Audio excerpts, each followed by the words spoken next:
참되게 예배하는 자들은 영과 진리로 예배할 때가 오나니 곧 이때라. 아버지께서는 자기에게 이렇게 예배하는 자들을 찾으시느니라. 하나님은 영이시니 예배하는 자가 영과 진리로 예배할지니라. 아멘. 다 같이 일어나셔서 찬송가 27장 찬양 드리겠습니다.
사도신경으로 신앙 고백 드리겠습니다.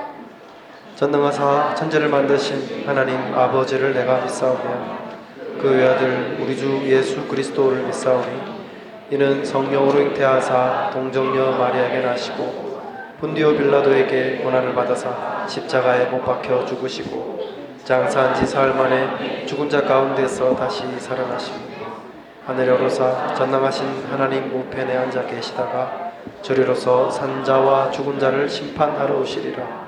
성령을 믿사오며 거룩한 공회와 성도가 서로 교통하는 것과 죄를 사해 주시는 것과 몸이 다시 사는 것과 영원히 사는 것을 믿사옵나이다.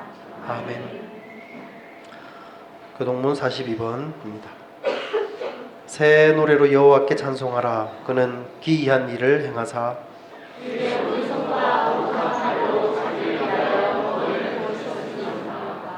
여호와께서 그의 구원을 알게 하시며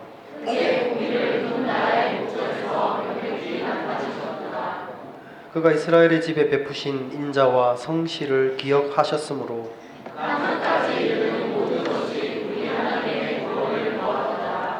온 땅이여 여호와께 즐거이 소리칠지어다. 수금으로 여호와를 노래하라. 나팔과 호각 소리로 왕이신 여호와 앞에 즐겁게 소리칠지어다. 바다와 물이 충만한 것과 세계와 그 중에 거주하는 자는 다 외칠지어다. 함께 보겠습니다. 여호와 앞에서 큰 물은 박수할지어다. 사람이 함께 즐겁게 노래할지어다. 아멘. 자리에 앉아주시기 바랍니다. 찬송가 79장 같이 찬양드리겠습니다.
지저귀는 저 새소리들과 고요하게 흐르는 신음물은 주님의 소식 노래하도다.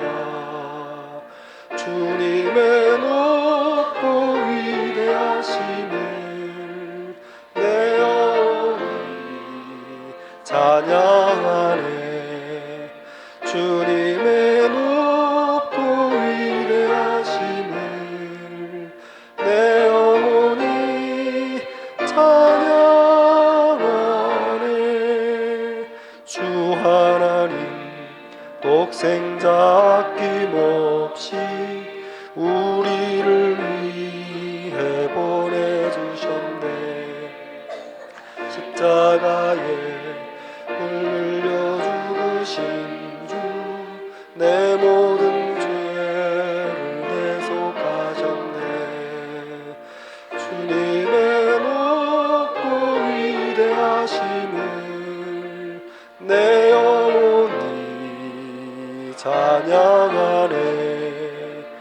주님의 높고 위대하심을 내 영혼이 찬양하네. 내 주 예수 세상에 다시 올 때 저 천국으로 날 인도하리. 나 겸손히 엎드려 경배하며 영원히 주를 찬양하리라. 주님의 높고 위대하심을 내 영혼이 찬양하네. 주님의 높고 위대하심을 내 영혼이 찬양하네.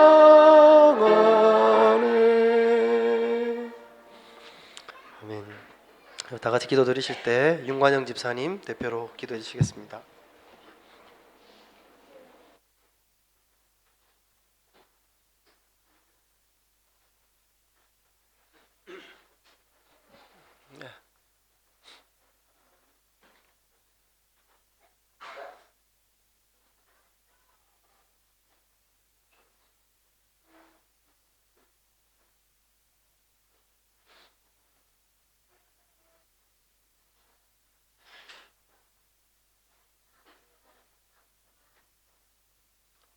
기도드리겠습니다.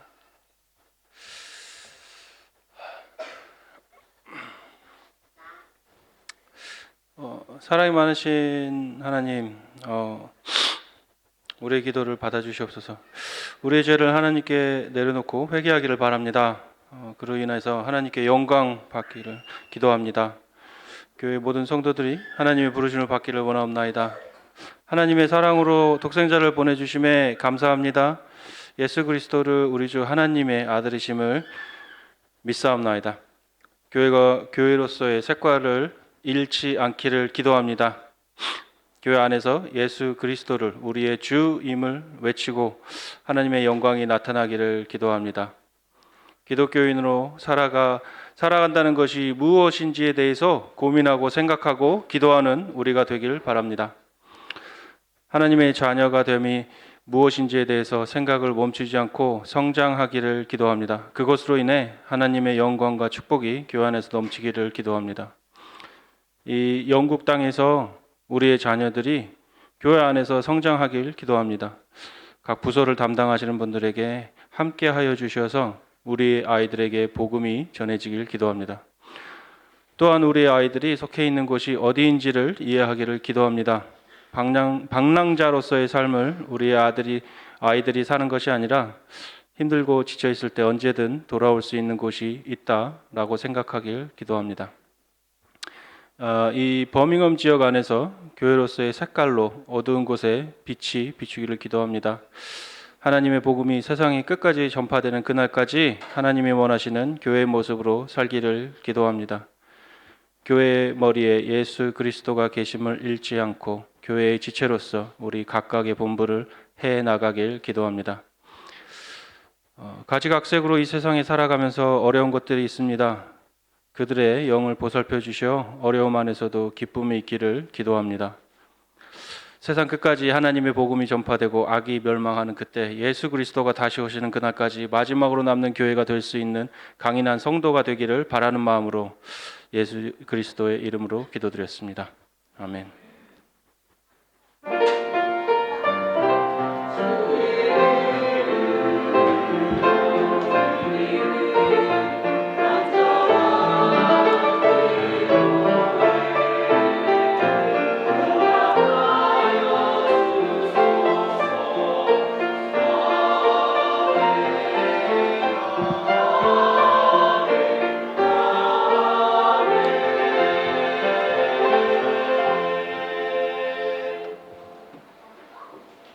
네, 모든 분들을 주님의 이름으로 축복하며 환영합니다. 광고 말씀 드리겠습니다. 내일은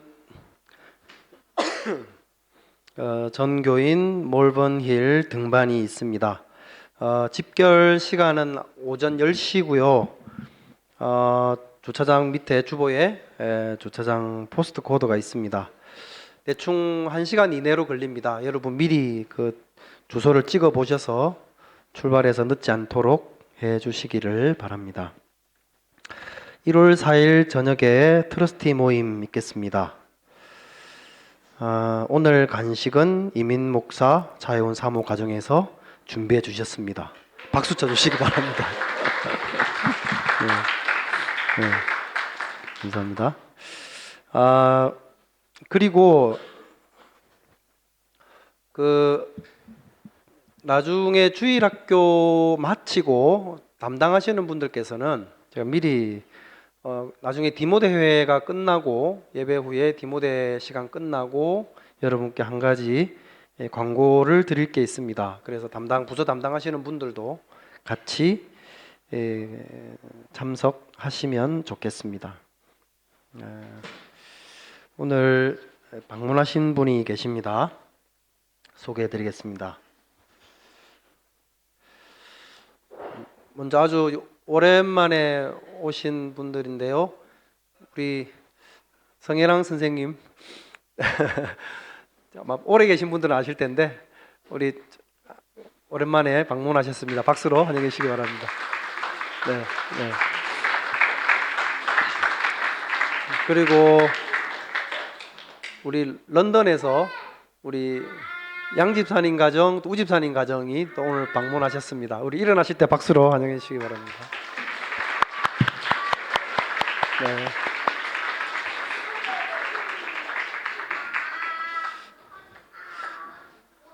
오늘 또 새로 오신 분 있으신가요? 새로 오신 분? 네. 지금 소개를 할 건데 혹시 다른 분 안 계시죠? 네. 어제 도착을 하셔서 오늘 교회를 찾아오셨습니다. 우리 안재혁, 석경주 집사님 가정이신데요. 우리 일어나실 때 박수로 환영해 주시기 바랍니다.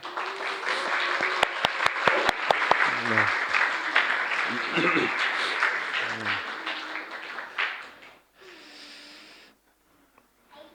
감사합니다. 또 네. 우리 김동일 집사님 가정 오셨네요. 반갑습니다, 집사님. 김동일 집사님 오셨습니다. 박수로 한번 해주시죠.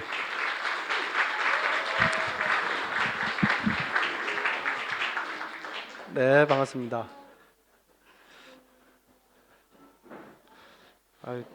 연말이라고 이렇게 반가운 분들이 많이 오시니까 참 좋습니다.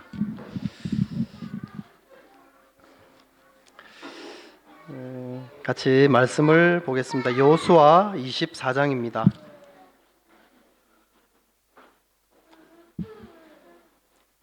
여호수아 24장 14절에서 18절 말씀을 제가 봉독해 드리겠습니다.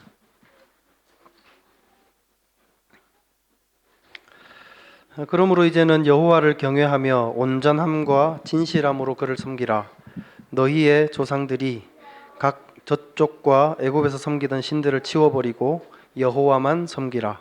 만일 여호와를 섬기는 것이 너희에게 좋지 않게 보이거든 너희 조상들이 강 저쪽에서 섬기던 신들이든지 또는 너희가 거주하는 땅에 있는 아모리 족속의 신들이든지 너희가 섬길 자를 오늘 택하라. 오직 나와 내 집은 여호와를 섬기겠노라 하니 백성이 대답하여 이르되 우리가 결단코 여호와를 버리고 다른 신들을 섬기기를 하지 아니하오리니 이는 우리 하나님 여호와께서 친히 우리와 우리 조상들을 인도하여 애굽 땅 종되었던 집에서 올라오게 하시고 우리 목전에서 그 큰 이적들을 행하시고 우리가 행한 모든 길과 우리가 지나온 모든 백성들 중에 우리를 보호하셨음이며 여호와께서 또 모든 백성들과 이 땅에 거주하던 아모리 족속을 우리 앞에서 쫓아내셨습니다. 그러므로 우리도 여호와를 섬기리니 그는 우리 하나님이심이니라 하니라. 아멘. 비전 찬양대에서 찬양드리겠습니다.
은혜로운 저녁 감사합니다.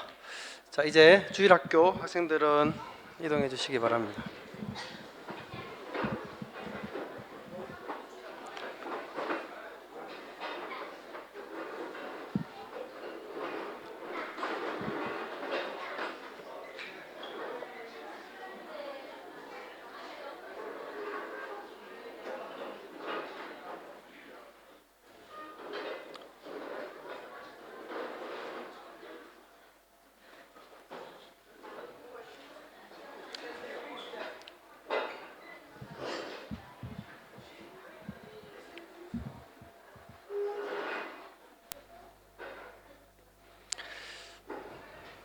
잠언 말씀에 보면 하나님이 미워하시는 7가지 죄 목록이 나옵니다.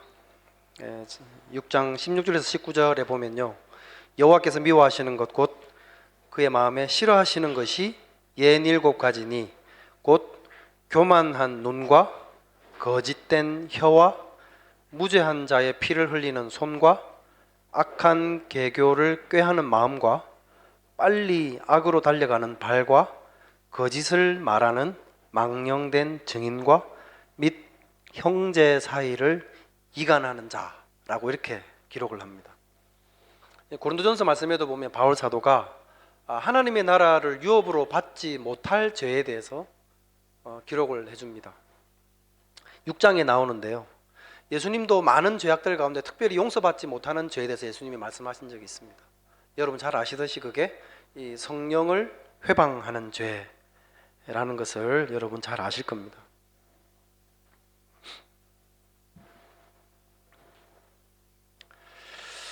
이 죄목들을 가만히 보면 하나님께서 미워하시는 죄, 그리고 회개하게 할 수 없는 죄, 하나님의 나라를 유업으로 받을 수 없는 죄, 여기에 해당되는 우리가 생각하는 죄들이 뭐가 있을 것 같으십니까? 그리고 이런 죄목들 가운데 제일 큰 죄를 꼽는다 그러면 여러분은 무엇을 꼽으실 것 같으십니까?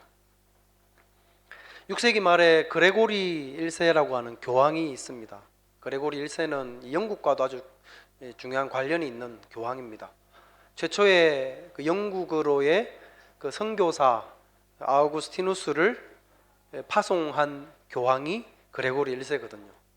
그가 이제 켄트 지방에 와가지고 복음을 전하고 교회를 세우고 해서 초대 켄터베리 교회의 이제 주교가 되었습니다. 근데 이 그레고리 1세가 교황이 되던 그 다음 해에 욥기서 강해서를 냅니다. 많은 책들 가운데 왜 하필 욥기서였을까? 우리 교회도 최근에 매일 성경을 가지고 지난 달에 아니죠, 이제 12월 초까지 욥기서를 한 2달 가량 우리가 함께 새벽기도 시간마다 묵상을 했었습니다. 그 강해서에서도 보면 이 그레고리 1세가 사람들이 짓는 죄 가운데 7가지 죄목들이 있는데 그 죄목들을 뽑아가지고 대죄라고 이렇게 명명을 했습니다. 영어로는 Seven Deadly Sins라고 이렇게 적었습니다. 교만, 시기, 분노, 우울, 탐욕, 탐식, 정욕.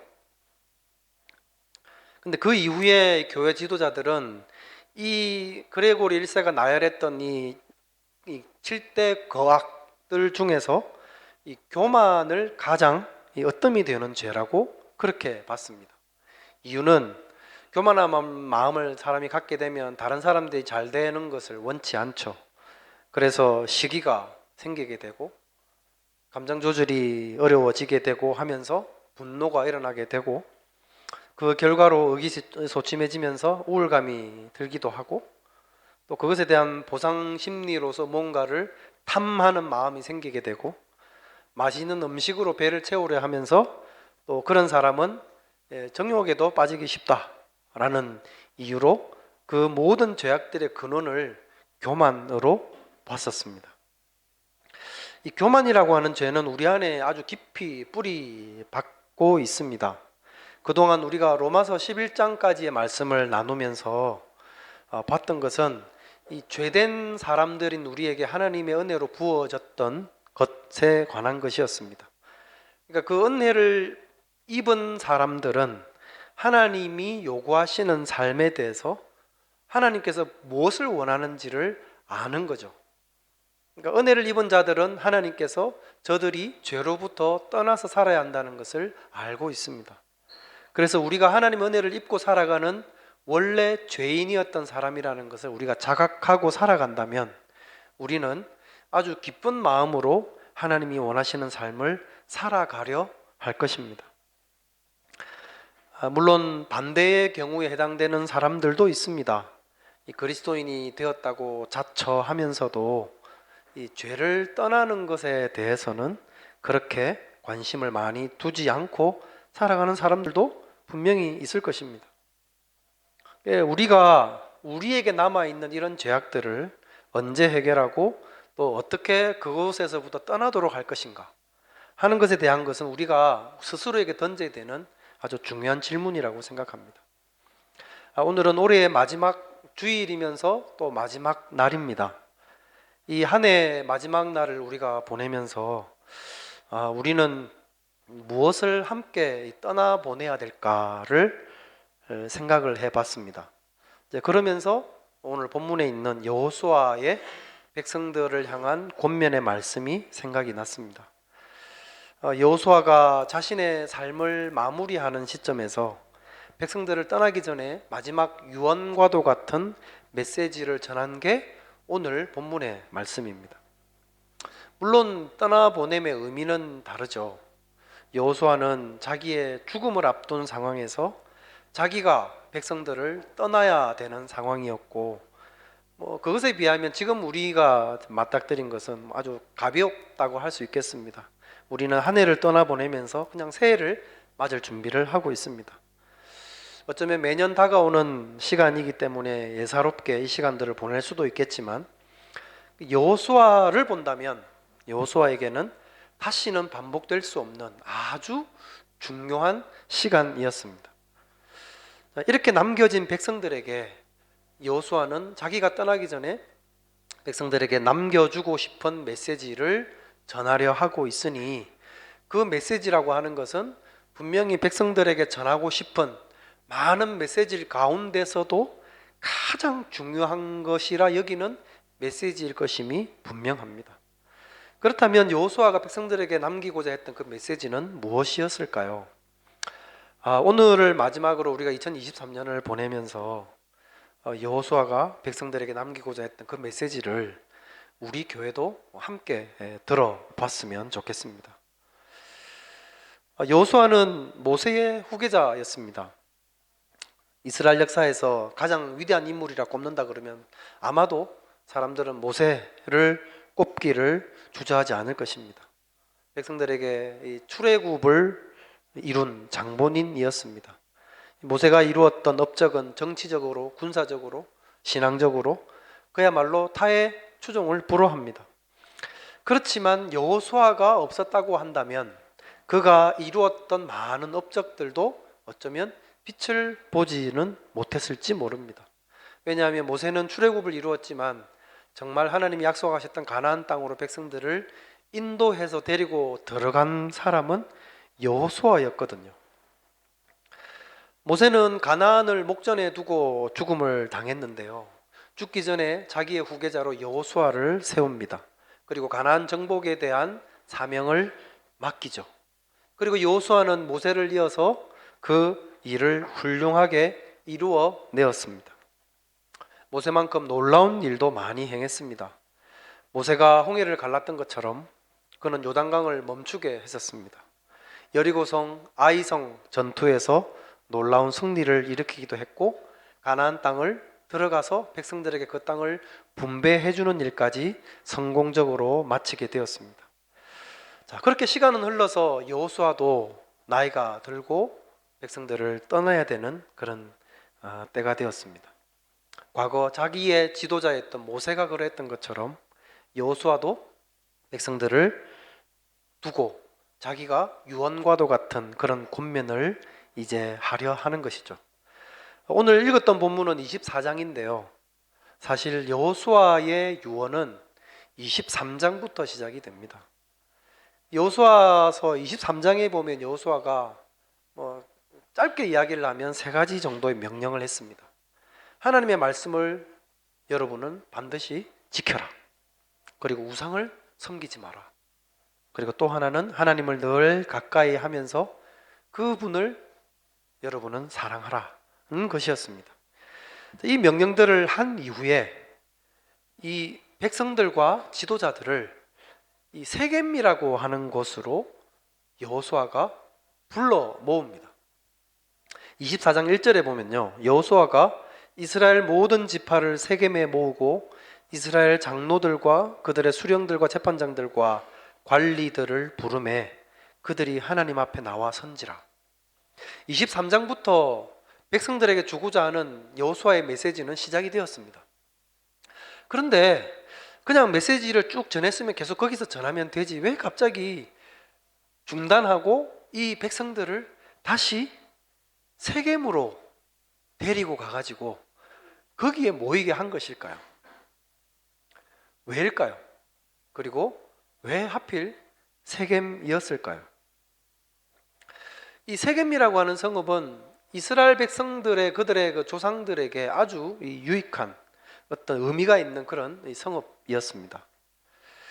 과거 믿음의 조상인 아브라함이 처음에 하나님의 부르심을 받아서 자기가 어디로 갈지도 모르는 그곳을 향해서 약속을 믿고 따라 나서게 되었죠. 먼 믿음의 여정을 떠난 이후에 결국 하나님께서 약속하신 그 땅으로 들어가게 되었습니다. 창세기 12장 5절에서 7절 말씀해 보면 아브라함이 그의 아내 사레와 조카 롯과 하란에서 본 모든 소유와 얻은 사람들을 이끌고 가나안 땅으로 가려고 떠나서 마침내 가나안 땅에 들어갔더라. 아브라함이 그 땅을 떠나 세겜 땅 모래 상수리 나무에 이르니 그때 가나안 사람이 그 땅에 거주하였더라.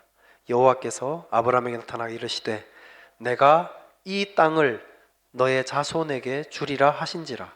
자기에게 나타나신 여호와께 그가 그곳에서 제단을 쌓았다고 기록을 합니다. 그러니까 아브라함이 하나님의 약속을 따라서 세겜이라는 곳으로 믿음으로 쭉 가서 이르게 되었습니다. 근데 그곳에 가니까 하나님이 아브라함을 다시 말씀하시는 거죠. 아브라함에게. 그리고 너가 서 있는 이 땅을 너와 너의 자손에게 내가 줄 것이다 라고 하는 약속을 합니다. 그 말씀을 듣고 아브라함은 그 자리에서 하나님께 제단을 쌓습니다. 예배를 드리는 처소로 세운 것이죠. 그러니까 믿음으로 하나님의 말씀만 따라 나왔던 아브라함에게 하나님께서 언약의 말씀을 주시고 아브라함은 하나님을 향해서 예배로 화답했던 곳이 이 세겜이었습니다. 야곱에게도 아주 특별한 의미가 있는 성읍이었습니다. 야곱이 여러분 잘 아시는 대로 형을 거짓말로 속이고 장자권을 탈취를 하고 나서 이 밧단아람이라는 곳으로 도망을 가죠. 가가지고 여차여차해서 어렵게 결혼도 하고 큰 재산도 이루고 해서 나중에 시간이 한참 지나서 자기 고향으로 돌아가려고 했던 때가 있었습니다. 고향으로 돌아가려고 보니까 마음에 걸리는 게 있었던 거죠. 과거에 자기가 형을 속이고 탈취했던 이 에서라고 하는 형을 만났을 때 형이 자기를 죽이려 하지 않을까 하는 두려움이 아주 엄습해 오고 있었습니다. 그래서 고향으로 가면서 하나님께 간절히 기도를 합니다. 기도를 하니까 하나님께서 염려하지 말고 너의 형 에서를 만나라고 말씀을 하셨고, 정말 야곱이 걱정했던 것과는 달리 너무나 반갑게 에서가 야곱을 맞아줬습니다. 이 응답에 감사해서 야곱은 제단을 쌓죠. 그리고 그 제단의 이름을 엘엘로헤 이스라엘이라고 지었습니다. 이스라엘의 하나님이라는 뜻입니다. 그러고 나니까 하나님께서 야곱에게 말씀하십니다. 너는 베델로 올라가서 하나님께 또 제단을 쌓아라. 베델은 잘 아시는 대로 하나님의 집이라는 뜻입니다. 그 말씀을 들은 야곱이 자기와 함께 있던 이 족속들, 그러니까 자기의 가족들, 이 종들, 모든 사람들을 불러놓고 너희 중에 있는 모든 이방 신상들을 다 버리고 너의 자신들을 청결하게 하고 오직 너의 의복도 바꾸고 하나님이 명하신 베델로 우리가 올라가자. 내가 거기 가서 하나님을 위해서 제단을 쌓으려고 그런다. 이 말을 듣고 이 야곱의 모든 권속들이 정말로 자기들이 가지고 있던 많은 이방 신상들을 이 상수리 나무 아래에다가 땅을 파가지고 다 묻어버리고 베델로 떠나게 됩니다. 그러니까 이 세겜이라고 하는 것은 야곱이 하나님으로부터 베델로 올라가라는 말씀을 듣고 그때 이 세겜이라는 곳에서 백성들, 자기 부하들, 가족들과 함께 하나님을 향해서 하나님이 금하시는 것들을 다 포기하기로 결단하고 나무에 상수리 나무 아래에 묻어버렸던 결단의 장소이기도 했다는 거죠. 그러니까 죄된 모든 것들을 버리는 전환점이 되는 장소가 어디냐? 바로 야곱에게는 이 세겜이었습니다. 자, 그러면 이제 우리가 여호수아서를 읽었는데요. 그 여호수아에게는 이 세겜이라는 장소가 어떤 의미가 있을까?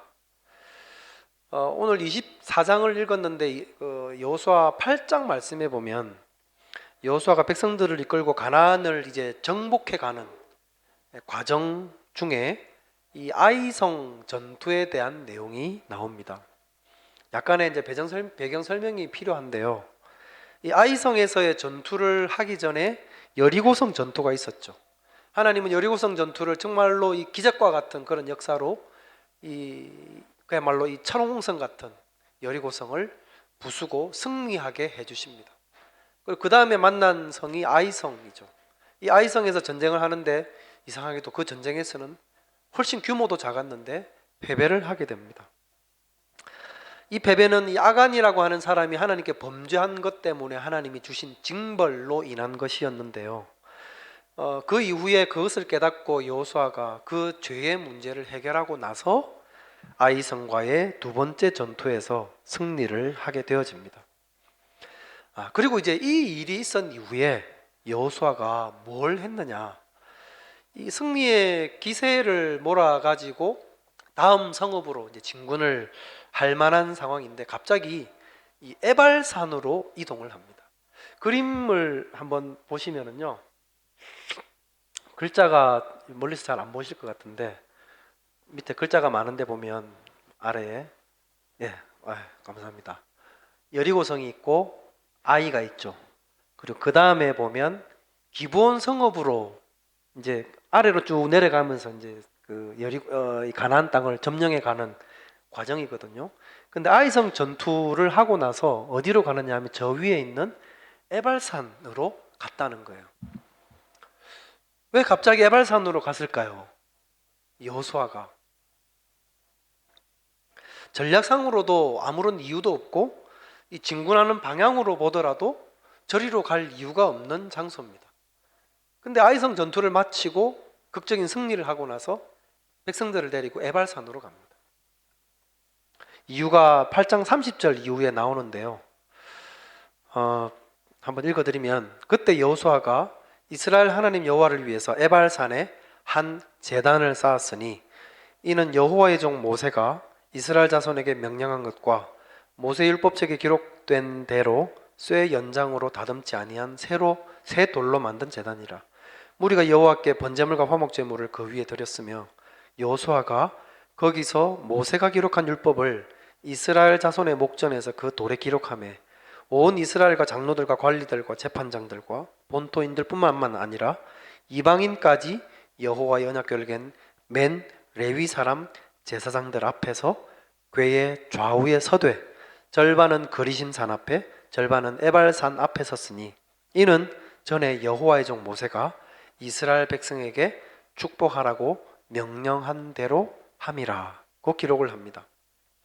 그러니까 여호수아가 지금 가나안 땅을 점령해 가고 있는 성읍들을 하나씩 전쟁을 통해서 지금 이기면서 나아가고 있는 와중에 갑자기 에발산으로 간 이유는 하나님께 제단을 쌓기 위해서였다는 겁니다.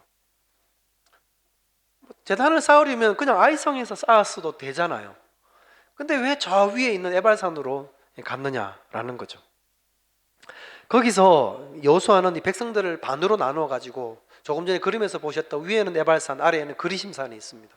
그 에발산과 그리심산에 나누인 백성들을 반반으로 서게 하고 그 사이에서 율법책에 있는 축복과 저주의 율법에 관한 말씀을 낭독을 합니다. 그러니까 율법과 저주의 율법에 관한 말씀이라 함은 이 신명기 말씀에 나와 있는 걸 의미하는데요. 모세가 백성들을 떠나기 전에 유언처럼 했던 메시지가 이 신명기 말씀인데, 그 중에서 28장 말씀에 보면 백성들을 향한 축복과 저주의 메시지가 나옵니다. 내용을 간단하게 말씀을 드리면, 하나님의 말씀을 듣고 그 말씀에 순종을 하면 하나님께서 너희들을 복을 주실 것이고, 반대로 말씀에 순종하지 않고 명령과 규례를 어기면 너희에게는 저주가 임할 것이다 라고 하는 맥락의 말씀이었습니다. 이 말씀을 백성들 반반을 나누어서 에발산과 그리심산에 두고 그 사이에서 백성들에게 읽어줬다는 거죠. 이것은 두 가지 점에서 의미를 가집니다. 하나는 시점입니다. 조금 전에 앞에서 말씀을 드린 것처럼 이 아이성 전투에서 처음에는 이 아간이라고 하는 사람의 범죄로 인해서 이스라엘이 전쟁에서 패배를 합니다. 죄 때문에 하나님의 징벌로 패배를 했고, 죄의 문제를 해결하고 난 이후에 이스라엘 백성들이 이 아이성을 승리로 이끌게 됩니다. 이 시점에서 계속 진군을 하지 않고 에발산으로 백성들을 데리고 갔습니다. 이유는 백성들을 가르치기 위함이었던 거죠. 너희들 똑똑히 보라는 겁니다. 가나안 땅을 하나님의 약속을 따라 우리가 지금 들어가고 있는데, 언제 하나님이 우리에게 승리를 주고 언제 하나님이 우리에게 패배를 주었던지를 보라는 거죠. 아간이 어떻게 보면 별것 아닌 것 같지만 범죄함으로 인해서 범죄에 대한 징벌로 하나님이 패배를 주시고, 죄를 제거하니 하나님이 승리를 주셨다는 것을 이 제단을 쌓고 거기서 하나님께 제사를 드림으로 인해서 백성들에게 보여주고자 한 것입니다. 그리고 우리가 앞으로 지금 계속해서 가나안 땅을 점령해 가고 있는데, 나중에 이 땅을 다 점령하고 나서도 백성들이 기억해야 될 것은 여호와의 명령을 쫓아 살아가는 그 백성에게 하나님의 동행하심이 있을 것이다라는 것을 여호수아가 보여주고자 한 것입니다. 그리고 두 번째가 바로 장소적인 의미입니다. 여호수아가 이 아이성 전투를 한 이후에 백성들을 이끌고 전략상으로도 별로 도움이 될 것 같지 않는 저 위에 에발산으로 갔다는 말은 적어도 여호수아의 머릿속에 이 곳이 특별한 의미가 있다는 뜻일 겁니다. 조금 전에 8장 내용에서 보셨듯이 여호수아는 백성들을 반으로 나눠서 궤를 중심으로 해서 반은 에발산, 반은 그리심산에 두고 율법책을 낭독해 줬습니다. 그러면 율법책을 낭독하는 사람들이 서 있는 곳은 어디겠습니까? 당연히 에발산과 그리심산의 중간이죠. 근데 여호수아 8장에 보면 이곳에 있는 에발산, 그리심산만 나오고 이곳의 지명이 어디인지는 8장에는 안 나와요.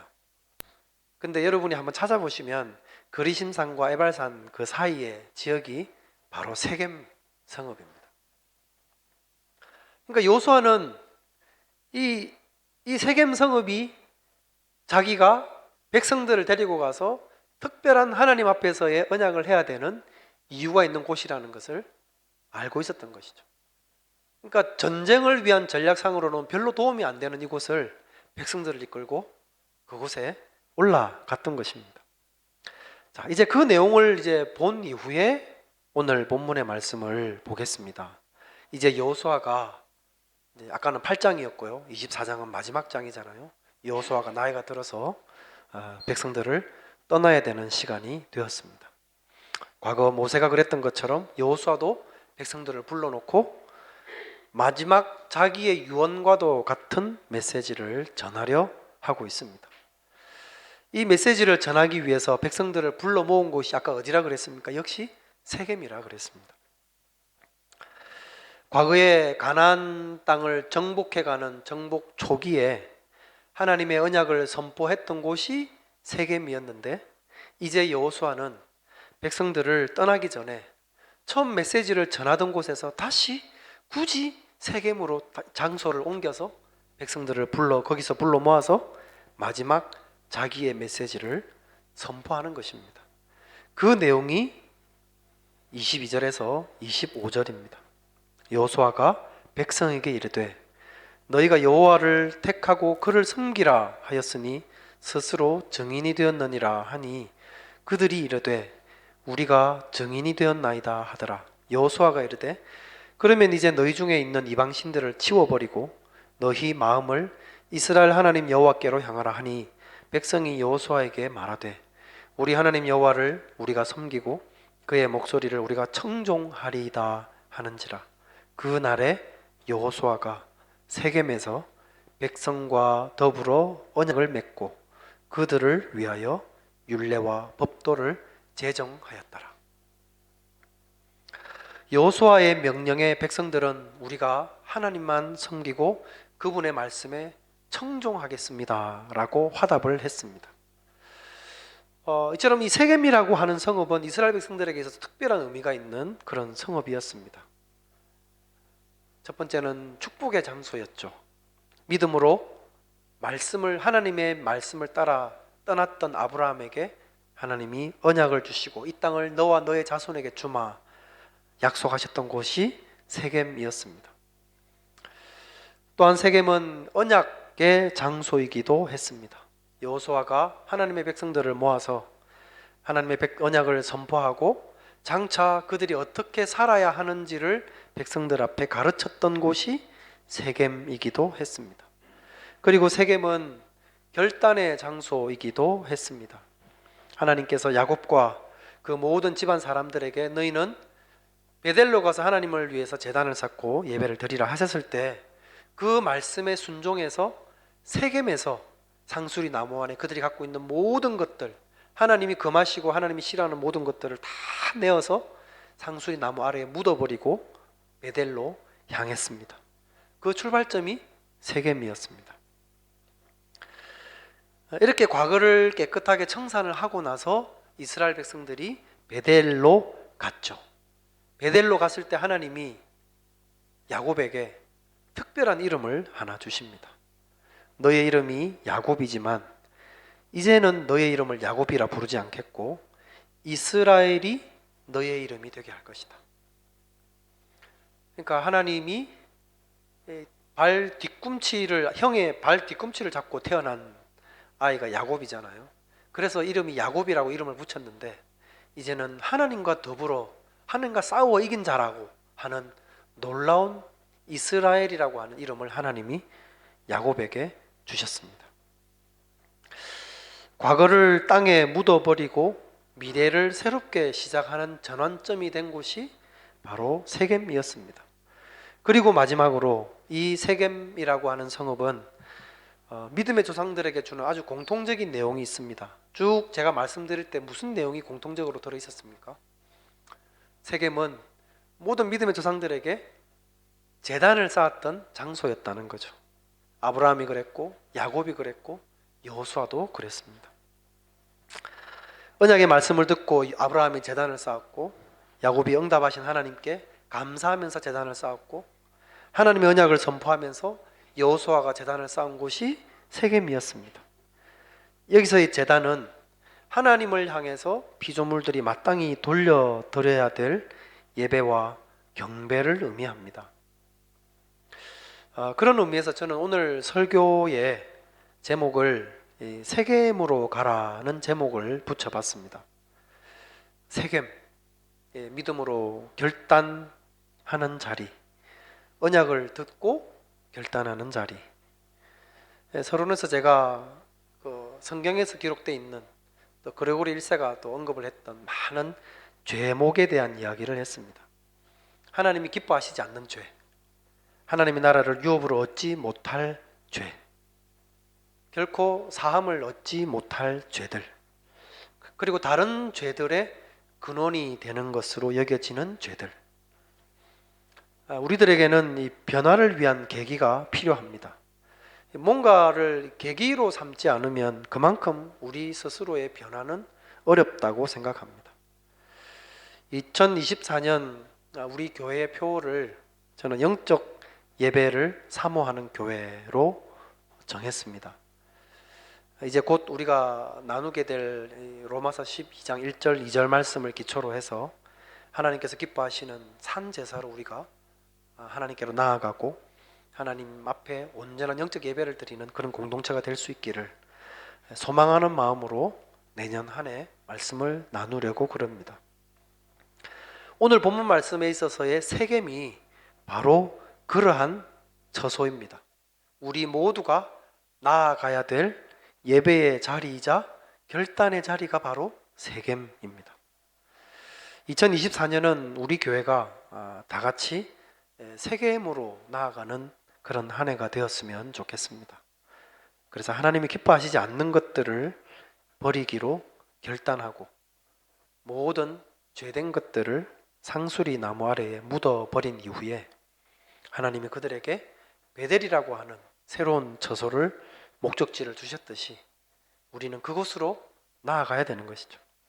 그래서 이런 새로운 결단이 만들어내는 더 나은 믿음의 삶과 온전한 이 예배자로서의 삶이 또 내년 한 해에도 있기를 주님의 이름으로 축원드립니다.